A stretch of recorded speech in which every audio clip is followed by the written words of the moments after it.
as you go through challenges and failures and the whole bit, you need to have a personal cheerleader, at least one. But somebody who's in your camp and around you that reminds you that you're actually pretty awesome. That reminds you that you're really capable and you're smart. And it doesn't matter what horrible, terrible failure thing that happened is, that you're going to get through it. And you can go do something else great and wonderful. Because there's just too much in this world, whether it's that failure or just what we're hearing from society in general, that tells us that we're just not quite good enough. And we need somebody that's there to remind us that we are. Because it's really hard to do that yourself. I never could. I always needed cheerleaders. So I encourage everybody to get cheerleaders. I love it. Some people call them sponsors, mentors, personal board of directors, but I like the cheerleaders. It's a really interesting concept. So on the subject of failure, because I'm going to keep milking this. I was going to say, okay. She started it. Now I'm going to keep going. So what are things you struggle with, and how do you overcome that? Yeah. Oh boy, so what I struggle with. I struggle with putting too much on my plate. I have a big capacity, which is good, but as a result, I just tend to fill it, and I just can't help myself. So I've gotten better at saying no and putting things aside and creating those barriers. But then I see my calendar, and I actually have a little hole, and I could put something in that hole when somebody really needs something. And so my biggest challenge is that it's just overloading myself. And I have a girlfriend. We've been friends since, the 8th grade. And she teases me all the time. She goes, Shellye, one day I'm going to teach you how to RELAX. That's relax. I'm going to explain to you what the definition is and how you actually practice that. But that is, that's my biggest challenge.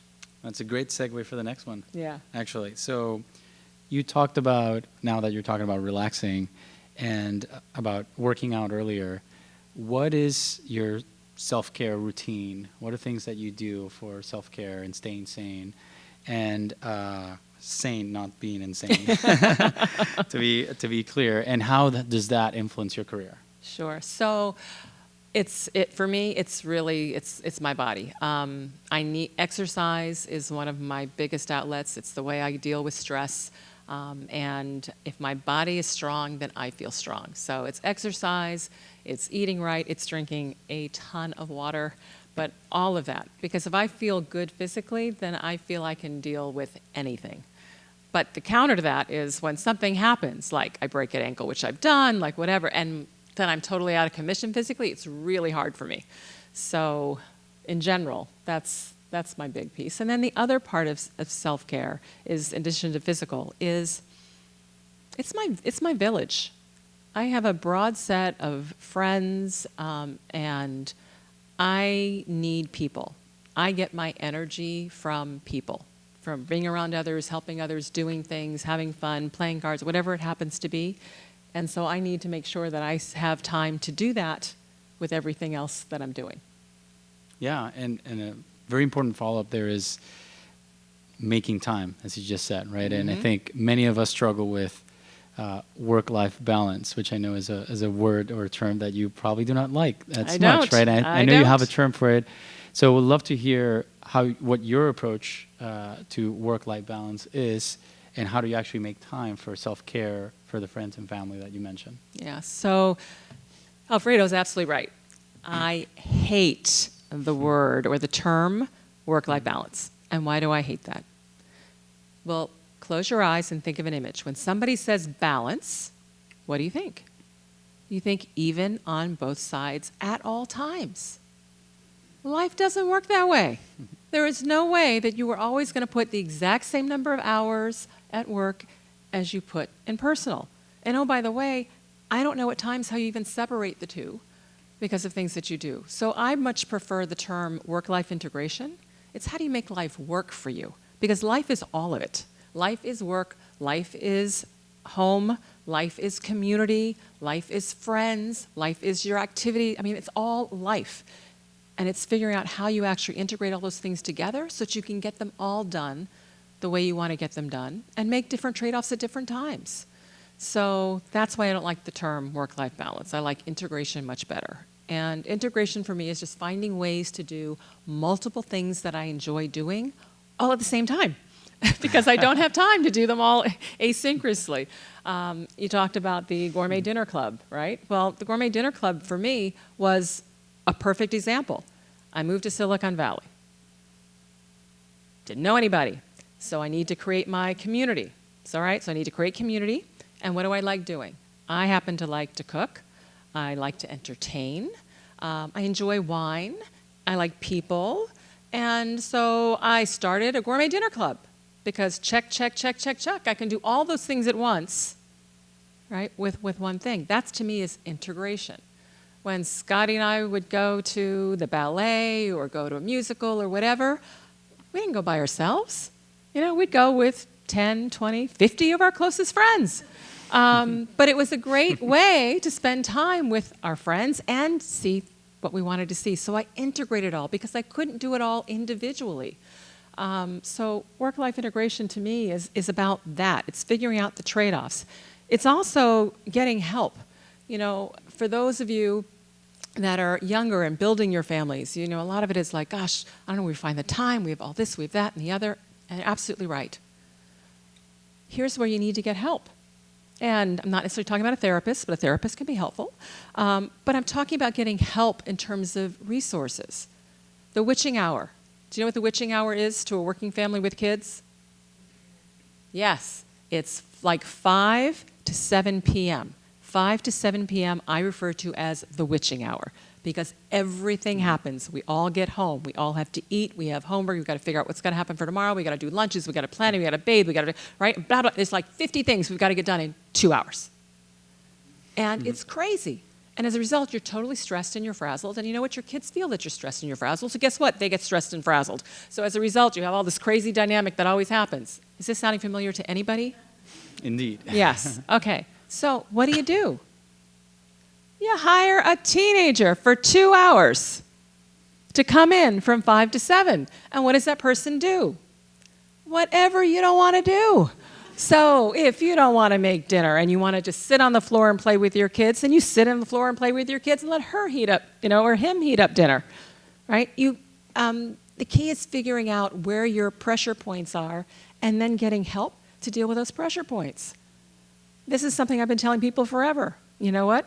My daughter has women come in and they happen to all be girls because they all happen to work at the gym that she has, the gym that they go to, but they come in 5 to 7 and help her because I think that's the best thing. And you know what? Evening time is actually really calm in her house. So get help. Now, it may not be that. It may be something else. Whatever it is, figure out where your challenge is and then make the trade-offs. That is not that expensive so that you can get the help that you need to have balance, right, at home or wherever you need it. So that's my advice. That's great advice, actually. And a very important follow-up is, are you a red wine person or a white wine person? Red. Take note. So a lot of people face conflict at work, right? And the more successful you get, the more you grow up the ranks, the more conflict you're dealing regularly. So how do you deal with conflict, and what are some strategies or recommendations you have? Yeah. You know, a lot of times conflict, I have found, stems from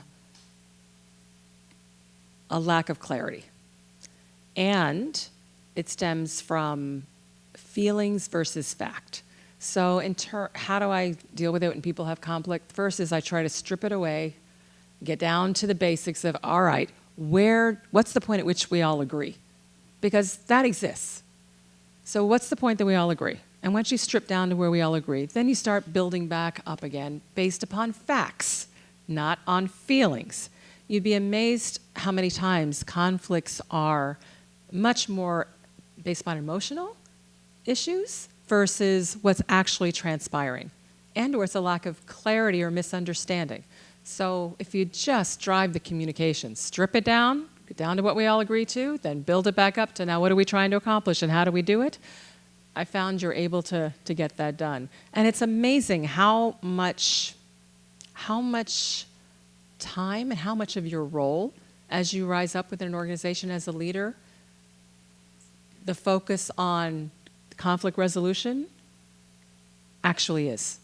You spend so much time on that, and it's all about working and playing well in the sandbox. I mean, it's amazing, but that really is what it's about. But I find that helps a lot. Yeah, that's actually a great way to frame it. And I know there's a book called Getting to Yes that talks about negotiation. And conflict is a piece of that. And I think the author talks about how you separate the people from the problem, which resonates with what you mentioned, the feelings versus facts. Right? It's like people get very emotional when they're attached to a certain idea.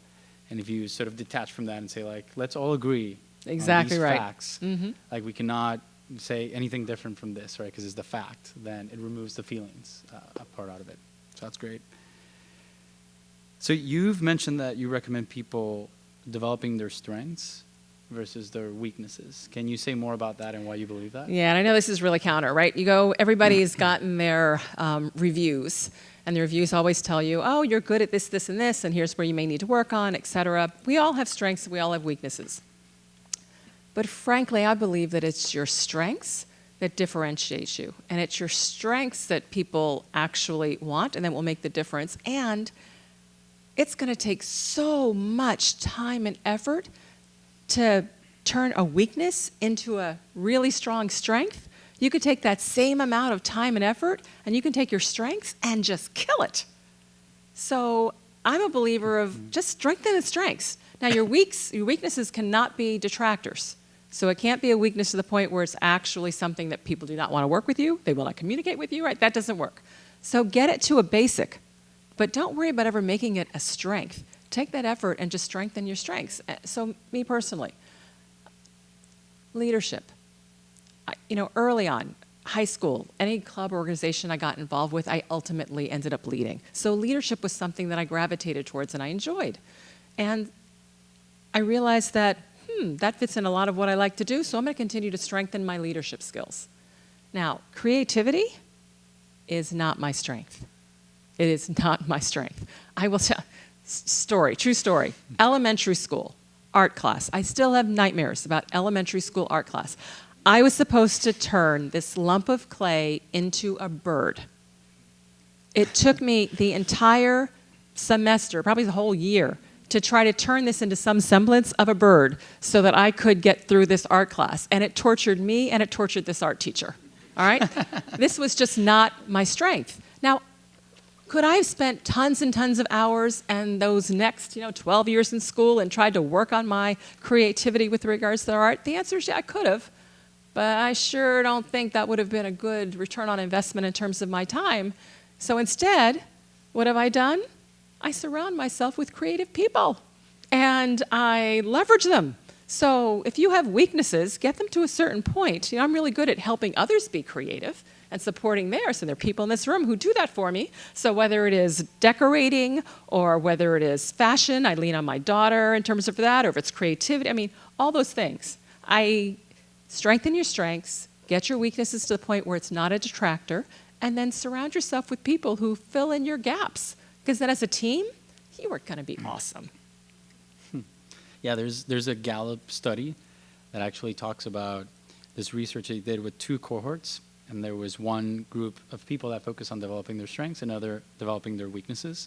And what they saw is that people working on their weaknesses improved them by 30% over a period of time.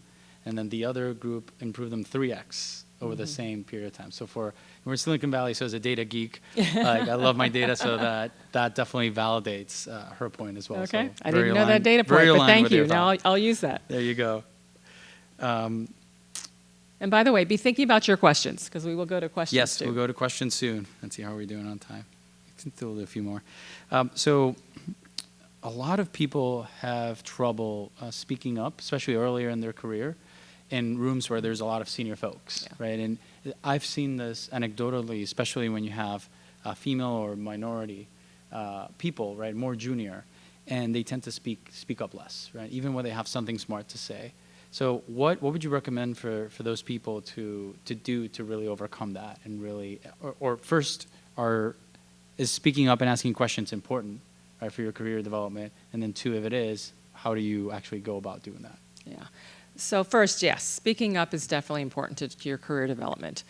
There is so much wasted effort that goes into people going off to execute something that they really aren't clear about or really aren't sure what they're supposed to be doing, and they waste a lot of time and energy because they were afraid to ask the 2 questions that would have really helped them get it nailed, right? Now, how do you overcome that fear? You have to think about, what is it that's really scaring you? Are you afraid of somebody making fun of you because you asked a silly question, or the snide remark, or are you afraid of looking like you are not very smart? What is it that you're afraid of? And then once you realize what you're afraid of, and let's just say what you're afraid of is that you're going to appear not very smart, right, in terms of asking the overall question.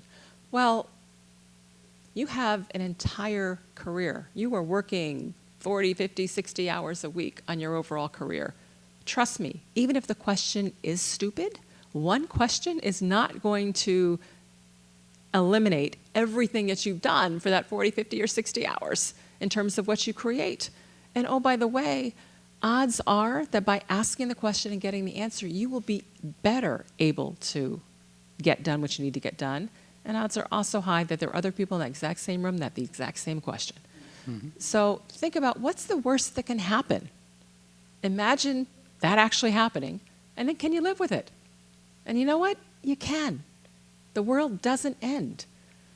It's much more important that you optimize for yourself so that you can get done what you need to get done to achieve your goals. And if it means you might get a little embarrassed, you'll survive that. And oh, by the way, it's practice. So once you've done it the first time and you survived and it went okay, the next time you do it, you'll still feel a little nervous, but it'll be a little bit easier. And the 3rd and 4th time, you're an old pro at it. A lot of these things in terms of overcoming fears is you just gotta do it. Just do it and practice it. The other thing you can do is, if you're in meetings and you're concerned about asking questions and there are other people in the meeting, like say a standard staff meeting, whatever it might be that you can also solicit allies to help support you, to tell them, hey, I'm going to ask this question, right, going in, because I got the paperwork and this didn't make any sense to me. It would be great if when I ask, you could say, yes, I'd like to understand that too, right? There are things that you can do to support yourself.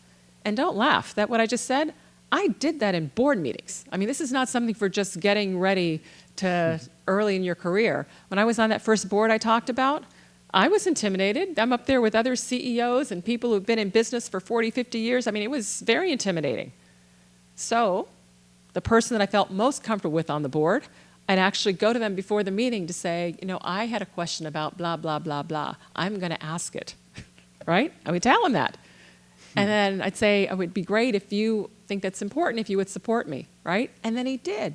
And then I did. So the advice I'm giving you is not just for the first early stages of your career. This is true always, whenever you're in an uncomfortable position. There are always ways to create allies to help you actually get through it. It's actually a really smart strategy. I like that a lot. Another thing I found that has helped me is many times the more senior person in a meeting is the one that's asking the most questions. So, and they're actually the one that knows the least about the subject matter, Yep. right? And so actually that's very comforting. You're like, well, actually I'm in the path of, right. Seniority. And I think that's the way it should be. Absolutely. The higher you go, the fewer decisions you make and more questions you should ask. Great, all right. Fully agree. So I think two more questions, quick ones, and then Okay. we'll move it over to audience questions. So get ready for questions. I'm going to cold call people. The tech environment today is, is changing.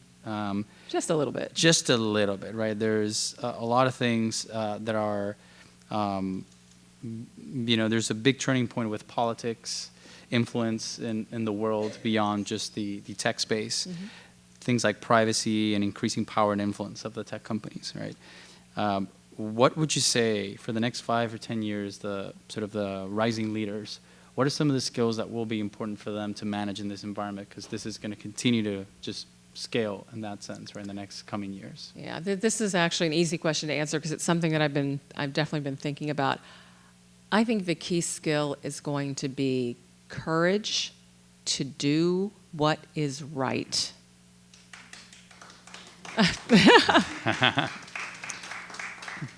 I think too many times, leaders are doing what is easy or doing what will create great profits, even if it's not quite what should be done. And I think the true leaders and the value will start accruing to those that have the courage to actually just do what's right. So that's my answer. I think that's what we're missing right now in this world. We're missing courage. Yeah, I like that. So one last one, right? So your latest book, Unapologetically Ambitious. Yes. Right, will be launching later this spring in a store near you. First, why the title? Tell us more about why the title. And then second, tell us more about the book and why you decided to take it on. Sure. So first, Unapologetically Ambitious. I had the book written, and I still had no title. And I kept working on it, and I'd float ideas. I'd leverage friends and people. I mean, I was trying to get, what do I want to call this? And finally, it really settled, because I have been personally told, and many people I'm sure have seen, that women aren't supposed to be ambitious. As a matter of fact, if we're called ambitious in the workplace, it's actually done as a derogatory term versus a positive term. And this whole thing about apologizing, all right, I was raised to apologize. I mean, my husband, when we first got married, my husband would step on my foot, and I would apologize because obviously I had it in the way. And you laugh. Listen, you laugh, but just seriously, I actually asked Scotty, because we were married over 34 years, and I will tell you, in that period of time, he probably apologized to me. I mean, a true, full-out apology, maybe 10 times. Mm-hmm. Whereas I probably apologized 10 times in the first, 2 months of us dating. So I asked him, I said, why don't you apologize? And he said, I do apologize. And I said, no, you don't. He said, yeah, I do. He said, if I've done something that was completely my fault, then I apologize. Well, if you take that definition, right? That's the only time he felt he should apologize. So anyway, I say that because as a female, and as a minority female, I feel I was taught to apologize, not just because I did something wrong, but I apologized to smooth things over. I apologized to make the other person feel better. I apologized to show empathy, right? I mean, the apology thing just fit all these different buckets. So you did it all the time. And then you come into the work world, and you know what? When you keep apologizing, all the guys think it's your fault, because that's when they apologize. So anyway, so the title, long-winded answer, but the title, Unapologetically Ambitious, is we got to stop apologizing, and it is perfectly fine for us to be ambitious. And what's the book about?